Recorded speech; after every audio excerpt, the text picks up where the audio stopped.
Hey guys, so 2016 is almost over, or over by the time you're watching this, and I just wanted to give a couple of minutes to talk about this year because for most people, this year has been the worst year ever. And a lot of things have happened this year. We've lost a lot of great people, a lot of inspiring people, but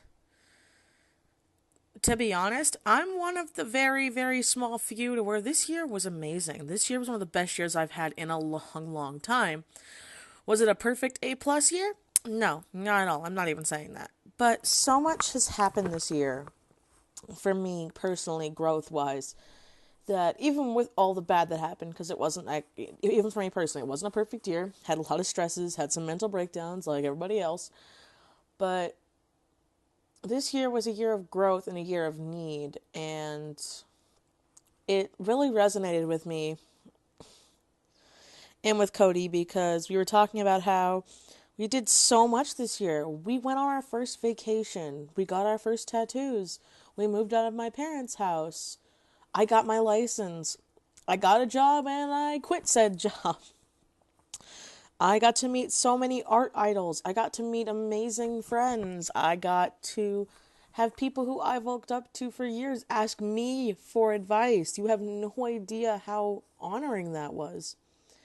And my birthday and holidays this year. I've never felt so appreciated and loved by my friends before like I had this year. And it just really makes me think back about how this is one of the best years I've had in a long time. And I feel bad that a lot of people are saying how shitty this year is.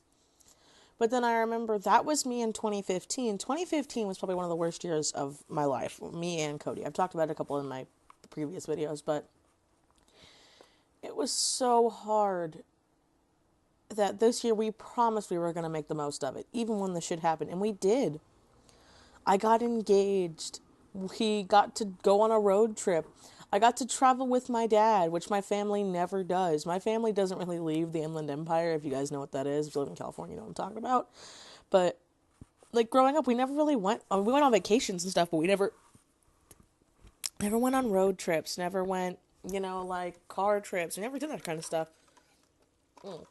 So I got to see the Capitol with my dad, and we got to stay in we got to eat at the Hard Rock Cafe. Or not the Hard Rock Cafe, the Tower Records Cafe. And so much other stuff that was so cool this year. I met an idol that I had since like late middle school, early high school, and she knew who I was. I got to get so much great advice from artists this year. I grew so much as an artist and as a person that I can't look at this year as a sour note. Yeah, we lost a lot of great people and a lot of people that affected my childhood that really, is heartbreaking. And there was a whole presidential election thing, which I'm not going to get into. And the thing is, though, with this year, especially, I've noticed that all of my friends and just people around me this year has shown the true colors of a lot of people.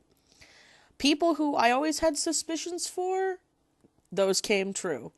All that jazz. And some of you will be like, "Oh, what's that mean?" Well, I'm being vague for a reason, but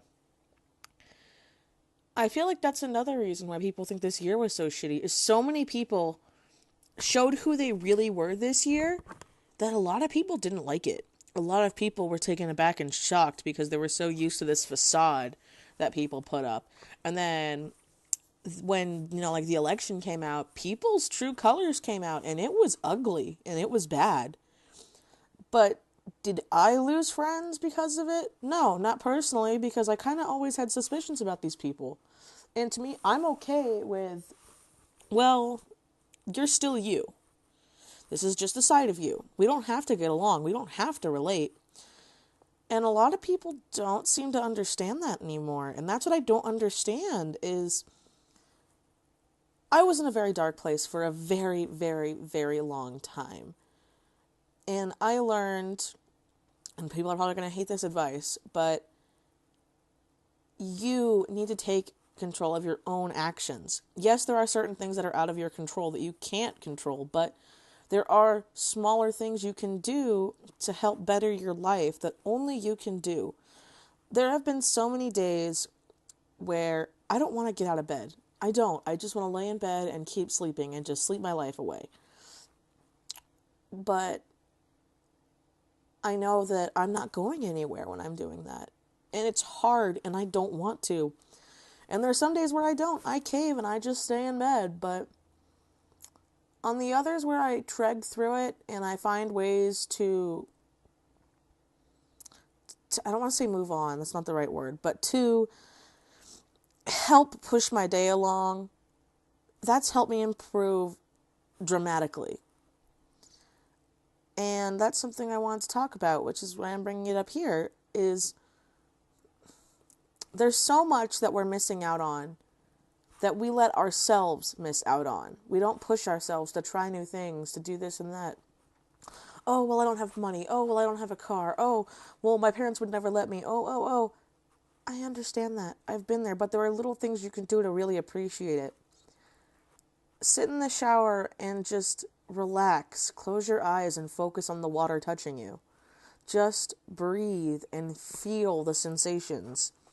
Or pick up a book you've always wanted to read. You keep pushing it back and being like, you know what, no, I'm going to look at it later. I'll get back to it. I don't have time. But then you'll be dicking on your phone for like 4 hours.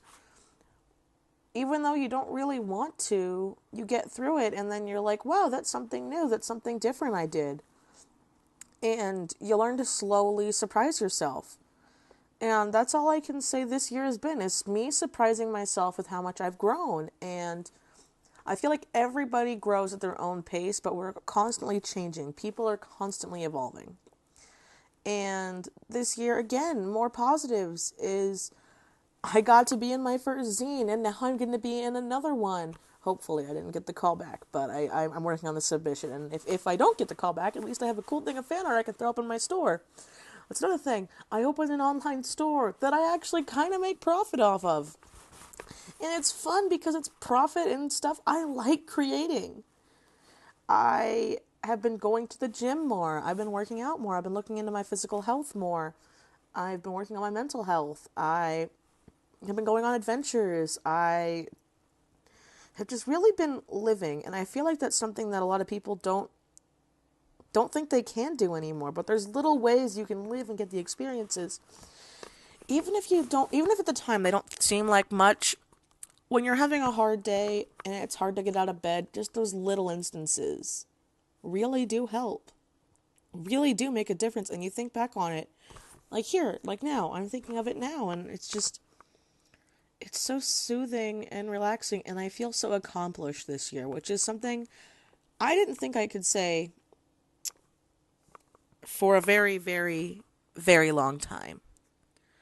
So, I can't wait for 2017, and I hope that, at least for some of you, 2016 was a good year.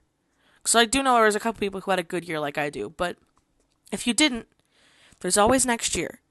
You just have to believe that it's going to be a good year. And I love you guys. So, as always, I will see you guys next time. Bye.